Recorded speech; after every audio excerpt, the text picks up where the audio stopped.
سلمیٰ بہت اترا کے بولی، میرے گھر میں تو بہت ساری چیزیں ہیں، میرے پاس تو بہت سارے کپڑے اور زیورات ہیں، لیکن تمہارا گھر تو بالکل سادہ ہے۔ سارہ خاموشی سے سلمیٰ کی باتیں سنتی رہی اور کچھ نہ بولی۔ سلمیٰ نے پھر کہا، بہن چلو میرے ساتھ بازار چلو، آج بہت ساری چیزیں خرید لائیں گے۔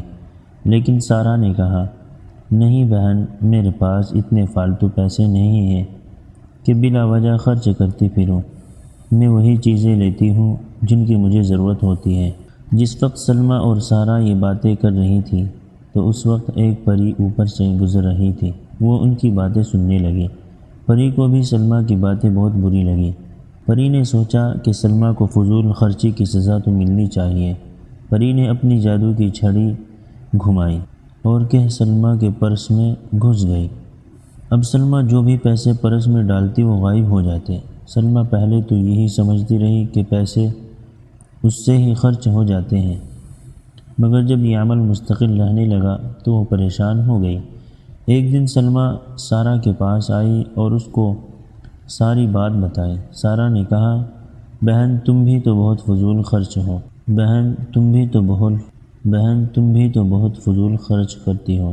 سلمیٰ نے کہا، نہیں، میں جتنے پیسے خرچ کرتی ہوں اس سے کہیں زیادہ پیسے پرس میں سے غائب ہو جاتے ہیں۔ اس طرح کئی دن گزر گئے اور سلمیٰ کا حال یہ ہوا کہ وہ بہت غریب ہو گئی، اور جو تھوڑے بہت پیسے اس کے پاس موجود ہوتے ان پیسوں کو سلمیٰ بہت دیکھ بھال کر خرچ کرتی۔ ایک دن سلمیٰ اور سارہ دونوں بیٹھی باتیں کر رہی تھی۔ سلمیٰ نے کہا، اب تو میں بہت ہی دیکھ بھال کے پیسے خرچ کرتی ہوں۔ سارہ نے پوچھا، تو اس سے تمہیں کیا فائدہ ہوا؟ سلمیٰ نے کہا، اب میں بہت خوش اور سکون سے ہوں۔ سلمیٰ نے کہا، بہن سارہ مجھے معاف کر دو، میں نے تمہارا بہت مذاق اڑایا۔ مجھے اندازہ ہو گیا کہ ہمیشہ دیکھ بھال کر ہی پیسے خرچ کرنے چاہیے۔ پری ان دونوں کی باتیں سن رہی تھی۔ جب پری کو اس بات کا اندازہ ہو گیا کہ سلمیٰ کو غلطی کا احساس ہو گیا ہے تو پری ایک دم سے سلمیٰ کے پاس سے باہر نکل آئی۔ پری کو دیکھ کر پہلے تو سلمیٰ اور سارہ ڈر گئیں، لیکن جب پری نے ان سے باتیں کی تو ان دونوں کو بہت اچھا لگا۔ سلمیٰ نے کہا، بہن پری تم میرے پرس میں رہتی ہو۔ پری نے کہا، نہیں، جب میں نے دیکھا کہ تم سارہ کا مذاق اڑا رہی تو میں نے سوچا کہ تمہیں اس کی سزا ملنی چاہیے، اس لیے میں تمہارے پرس میں گھس گئی اور پیسے غائب کرنا شروع کر دیے۔ یہ سب میں نے اس لیے کیا تاکہ تم پیسے محتاط ہو کر خرچ کرو۔